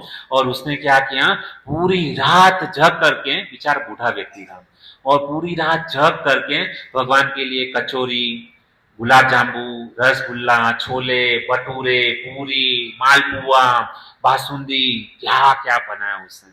पूरा 56 भोग जो है ना उसने रात को जग करके पूरा 56 भोग बनाया, और पूरा 56 भोग करके रेडी करके रह दिया। सुबह हुई, सोचने लगा भगवान अभी आएंगे, अभी आएंगे, अभी आएंगे, अभी आएंगे। ऐसा करते राह देखने लगा, पूरा 56 भोग उसके मतलब कि आंख के सामने है। वो सोच रहा है कि मैं भगवान को पहले गुलाब जामुन खिलाऊंगा, बाद में सोचता है मैं भगवान को पहले रसगुल्ला खिलाऊंगा, नहीं भगवान को पहले मालपुआ खिलाऊंगा। इस प्रकार से कई सारे मतलब विचार जो है ना उसके मन में चल रहे हैं। सुबह को 9 बजे, दोपहर के 12 बजे, 1 बजा, 2 बजा, शाम को 4 बजे, शाम को 6 बज गए। ऐसा करते करते पूरा समय बीत गया, संध्या काल हो गया, भगवान आए नहीं। अभी ये जो कृष्णदास जो था ना, धीरे धीरे इसका धैर्य जो है ना वो खत्म हो गया। अभी ये जो कृष्णदास है ना बेचारे उदास हो गए, एकदम मायूस छोटा सा मुंह बना करके रोने जैसी अवस्था में हो गए कि भगवान आए। फिर भी एक आशा थी कि बस सूरज डूबने वाला है, शायद अभी आ जाए, लेकिन भगवान कृष्ण आए नहीं। अभी धीरे धीरे, मैंने बोला ना शरीर का टेम्परेचर तो ठीक है, लेकिन उसका दिमाग का टेम्परेचर बढ़ने लगा। अभी धीरे धीरे कृष्णदास जो है एकदम क्रोधित हो गए, बहुत ही गुस्सा आ गया। कृष्ण नालायक, गाली देने लगे अभी तो कृष्ण को, बहुत ही गुस्सा आया। और गुस्से में उन्होंने क्या किया कि ये कृष्ण जो ना बड़ा ही निष्ठुर है, और उसने क्या किया कि जितना भी 56 भोग उसने जो बनाया था ना कन्हैया के लिए, सारा का सारा 56 भोग जमा किया, और एक पोटली बनाई, एक कपड़े के अंदर सारा 56 भोग जो है ना उसको एक पोटली में बांध करके जो है ना, जहाँ पे वो गोकुल में नंदगांव में वहां पे जाते थे ना, वहां पे मंदिर के पास में गए। रात का समय हो गया था, है ना, और सब लोग तो रात के समय सो जाते हैं। और ये जो कृष्णदास जो होता है ना, इतना गुस्सा है ना कि वहां पे नंदगांव के पास में मतलब जा करके भगवान को चिल्लाने लगे कि ये भगवान जो है ना कृष्ण है ही नहीं, केवल ये कृष्ण पत्थर की मूर्ति है, निष्ठुर है और कभी मतलब अपना वादा पूरा नहीं करता है। इस तरीके से भगवान को न जाने कितनी गालियां बक दी, कितना चिल्लाने लगा और जोर जोर से भगवान को धमकी देने लगा, आज के बाद में कभी तुम्हारे द्वार पर नहीं आऊंगा। हाँ, और इतना चिल्लाया। और उतने में जिस प्रकार से ये जो कृष्णदास भगवान को जो गाली दिए ना, उसके बाद में क्या हुआ भक्तों कि वहां से एक बालक, एक छोटा सा बालक बहुत सारी मतलब गैये को लेकर के जो है ना वहां पर आया। अभी हुआ क्या कि इतनी सारी गैया जो थी ना आगे आगे चल रही थी। अभी वहां पे वो जो लड़का जो था ना, छोटा सा मासूम सा, वो चिल्ला रहा था, हटो हटो हटो, साइड में हटो, साइड में हटो, जगा दो जगा दो जगा दो, इस तरीके से चिल्ला रहा था। और ये साधु वहां पे खड़े थे। धीरे धीरे वो लड़का नजदीक आया और वो कृष्णदास को कहने लगे, तुमको सुनाई नहीं देता क्या, इतनी सारी गैया यहाँ पे आ रही हैं, गलती से तुमको लग गया, धक्का दे देगी, गिर जाओगे तुमको पता नहीं चलता, हटो साइड में हटो, साइड में हटो। तो इतना जब भी कहा ना तो ये कृष्णदास उस लड़के की ओर देखने लगा और कृष्णदास साइड में हो गए। और बाद में ये लड़के ने देखा कि उसके हाथ में कुछ तो मतलब पोटली है और उसमें से कुछ तो सुगंध आ रही थी। अभी वो जो बच्चा जो था ना, लड़का जो था ना, उसने कृष्णदास को कहा कि तुम्हारी ये जो पोटली जो है ना उसमें से बहुत ही सुगंध आ रही है, क्या है इसके अंदर। तो उसने कहा कि तुमको क्या लेना देना। तो उसने कहा कि मुझे जोर से भूख लगी है करके। तो उसने कहा कि अच्छा तुमको भूख लगी है, तो उसने कहा कि तुम भी बाबा तुम भी खा लो, तुम्हारे पास में इतना स्वादिष्ट सब भोजन है, तुम खाते क्यों नहीं है। नहीं खाना है मुझे, ऐसा जोर से बच्चे को कह दिया, है ना। तो उसने कहा कि आप साइड में हो जाओ, है ना, जब तलक गई जा रही है तब तलक तुम थोड़ा सा भोजन ले लो। तो उसने कहना नहीं खाना है। बच्चे ने कहा देखो मुझे बहुत जोर से भूख लगी है, क्या तुम मुझे खिलाओगे। तो उसने तुरंत ही क्या किया, ऐसे भी वो फेंकने वाला था, है ना, 56 भोग। उसने क्या किया, वो पोटली खोली और वो बच्चे के सामने रख दी, ये लो खा लो। उस समय वो बच्चा कहता है, बालक कहता है, मैं कैसे खाऊं, मेरे हाथ तो पूरे गोबर वाले हैं। तो उसने कहा कि तुम मुझे खिलाओगे। तो बाबा ने मतलब उसकी जो बात को सुन करके दया आ गई उसकी कि छोटा सा बालक है और गैये मतलब ये चरा रहा है और हाथ जो है ना उसकी गोबर से लथपथ है।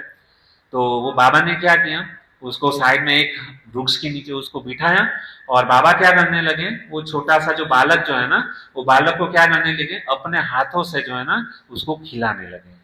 एक कवर खिलाया, 2 कवर खिलाया। बाद में वो कवर में से जो है ना, बाबा को भी सुबह से बहुत जोर से भूख लगी थी और बाबा क्या करते थे, एक निवाला वो खुद खाते थे, एक निवाला उस बच्चे को खिलाते थे। बाद में क्या हुआ कि जैसे ही वो बालक ने एक निवाला खाया, 2 निवाला खाया, 3 निवाला खाया और जैसे ही वो बालक ने मतलब 3 निवाला खाया ना, तो उसकी आंखें जो है ना, बालक की आंखें लाल लाल जैसी हो गई। बाद में वो जो कृष्णदास जो थे ना, वो बालक को पूछने लगे, ये बालक, और धीरे धीरे क्या होगा, आंख जैसे लाल हो गई ना, तो वो बालक की आंखों से जो है ना अश्रुधारा बहने लगा, वो बेचारा बालक रोने लगा। तो कृष्णदास कहते हैं, अभी मैंने तुमको खाना तो दिया ना, अभी क्यों रो रहे हो, तुमको भूख लगी थी ना, तो मैं अभी तुमको खाना दे रहा हूं ना, तुम क्यों रो रहे हो, अभी क्या प्रॉब्लम है अभी। तो उस समय वो जो बाला जो था ना, बालक जो है ना, बोलने लगा कि हे कृष्णदास, आज तुम मुझे माला नहीं पहनाओगे क्या। क्या बालक ने कहा, तुमने आज मुझे माला नहीं पहनाई ना, इसके लिए मैं रो रहा हूं। तो वो जो कृष्णदास जो थे ना, वो कृष्णदास जो है ना, ये बालक को पूछने लगे, तुम कौन हो, मैंने तुमको पहचाना नहीं, अभी भी तुम नहीं पहचाने, मैं वही हूं कृष्ण जिसको तुमने बहुत सारी गालियां दी ना। पता है तुमको, आज सुबह से मैं तुम्हारी राह देख रहा था, है ना। सुबह को पुजारी ने कितने सारे 56 भोग मेरे लिए बनाए, मैंने किसी का भी 56 भोग स्वीकार नहीं किया है ना। और तुमने माला नहीं पहनाई, मैं प्रत्येक तुम जब भी मुझे माला पहनाते थे ना, तो मुझे ऐसा लग रहा था कि तुम मुझे आलिंगन कर रहे हो, और तुम्हारा आलिंगन का मैं इंतजार कर रहा था। वो आलिंगन आज तुमने मुझे दिया नहीं। और इस प्रकार से मतलब भगवान क्या करने लगे, रोने लगे। और वो जब भी कृष्णदास जो है ना, वो बालक की बात को सुन करके तुरंत ही उन्होंने क्या किया, उन्होंने जो माला निकाली, और माला निकाल करके क्या किया, वो कृष्ण को जो है ना पहना दी। तो इस प्रकार से ये जो भक्त का जो है ना सपन, तो भगवान जो है ना, इसके लिए भीष्म पितामह ने कहा ना कि यदि कोई भी कार्य 12 साल तक यदि हम करते हैं ना, तो वो सिद्ध हो जाता है। ये कृष्णदास ने क्या किया ना, कुछ बड़ी बात नहीं है। देखो भगवान जो है ना आपके प्रेम के भूखे हैं। भगवान के लिए आप यदि छोटा सा भी कुछ कार्य कर दो ना, तो भगवान कभी नहीं भूलते हैं। आपने यदि ठान लिया ना, तो हमारे घर पे भी, मेरे और आपके घर पे भी भगवान खुद आएंगे। लेकिन वो निष्ठा होनी चाहिए। भगवान के वहां पे देर है, लेकिन अंधेर कभी नहीं है। और भगवान वो ऊपर वाला जब भी देगा ना, तो छप्पर फाड़ के देगा। और वो जब भी देगा ना, बाद में कभी किसी के पास मांगने की जरूरत नहीं पड़ेगी। तो ये भक्त और भगवान, भगवान और भक्त का ये जो है ना संबंध है। भगवान की यदि प्राप्ति करनी है ना, भगवान चाहिए ना जीवन के अंदर, तो ये जो भौतिक आसक्ति है ना, सारी आसक्ति को छोड़ना पड़ेगा। कृष्णदास ने अपना संपूर्ण जीवन जो है ना कन्हैया को दे दिया था। यदि हमने हमारा जीवन कन्हैया को दे दिया ना, भगवान राह देखते कि कब ये भूला भटका हुआ जीव जो है ना मेरी शरण में आए, मेरे पास में आए। भगवान वो प्रेम के भूखे हैं। जन्माष्टमी है ना, जन्माष्टमी के दिन यदि हम मंदिर में नहीं जाएंगे ना, भगवान हमारी राह देख करके खड़े हैं वहां पर कि ये जीव कभी मेरे पास में आएगा, कि ये जीव मेरे पास में अभी तक आया नहीं, क्यों नहीं आया। और भगवान जो है ना, आपने देखा कभी भगवान को बैठे हुए, भगवान हमेशा जो है ना बंसी बजा करके 2400 घंटा हमेशा के लिए जो है ना खड़े रहते हैं। हम थक जाते तो हम बैठ जाते हैं, लेकिन भगवान खड़े खड़े अपने भक्तों की, प्रेमी भक्तों की राह देखते हैं कि कब ये जीव जो है ना मेरी शरण में आए। क्योंकि हम इस संसार में दुखी है, भगवान को भी अपना जो दुख जो है ना वो देखा नहीं जाता। माता पिता होते हैं, उसका लड़का जब भी दुखी होता है ना, तो वो दुख उससे सहन नहीं होता है, तुरंत उसकी सारी मनोकामना पूर्ण करते हैं। ये तो अखिल ब्रह्मांड के नायक है, क्या उसको पता नहीं कि हमारे ये जीव को क्या मतलब अपेक्षा है, क्या चाहिए। क्या वो कभी हमको भूखा रखेंगे? कभी नहीं रखेंगे। कृष्णदास भूखे थे ना, आ गए ना उसकी इच्छा पूर्ण करने के लिए। थोड़ा सा धैर्य रखना पड़ेगा। भगवान परीक्षा लेके हमारी, लेकिन वो जो परीक्षा लेते हैं ना, उसमें कभी हटना नहीं है। इसके लिए मैंने कहा स्टार्टिंग में कि भगवान चाहे हमको भिखारी भी बना देना, लेकिन कभी भगवान की भक्ति को मत छोड़ना, भगवान के नाम को मत छोड़ना। एक ना एक दिन भगवान अवश्य आएंगे। सबरी ने कितने साल तक राह देखी। हमको इतनी राह देखने की जरूरत नहीं है भक्तों। बस केवल अपना प्रेम अर्पण करो, खत्म। सबसे जितने भी जीव है ना, सबके साथ में प्रेम बना करके रखो। वरना ये जो भगवान की देवी शक्ति जो है ना, देवी ऐसा गुणमयी मम माया दुरतिया, भगवान की माया शक्ति से छूटना बहुत ही मुश्किल है। ठीक है, काफी समय हो गया, क्षमा करना, मैंने आपका 10-15 मिनट थोड़ा ज्यादा ले लिया। लेकिन भक्तों, जन्माष्टमी का दिन है, सबको उत्साह के साथ में मंदिर में जाना चाहिए, भगवान और भक्तों से प्रेम करना चाहिए, भगवान की कथा सुननी चाहिए, यही जीवन है। देखिए हम यहाँ पर मतलब 1 घंटे से यहाँ पर बैठे हैं, है ना, सब कुछ भूल गए हैं। कितना आनंद है, ये भगवान की कथा है। हमारे जीवन में जितने भी दुख है ना, वो सारे दुख जो है ना खत्म कर देंगे।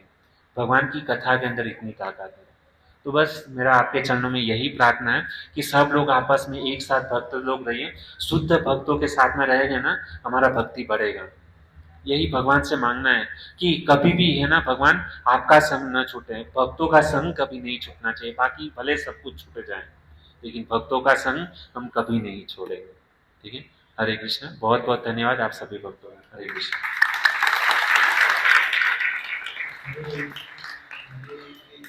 कृष्ण कृष्ण हरे हरे, हरे राम राम राम हरे हरे। अंतर्राष्ट्रीय कृष्ण भावनामृत संघ की ओर से प्रसारित यह हर बुधवार के प्रोग्राम में आए हुए भक्तों का हार्दिक स्वागत, अभिनंदन, वेलकम।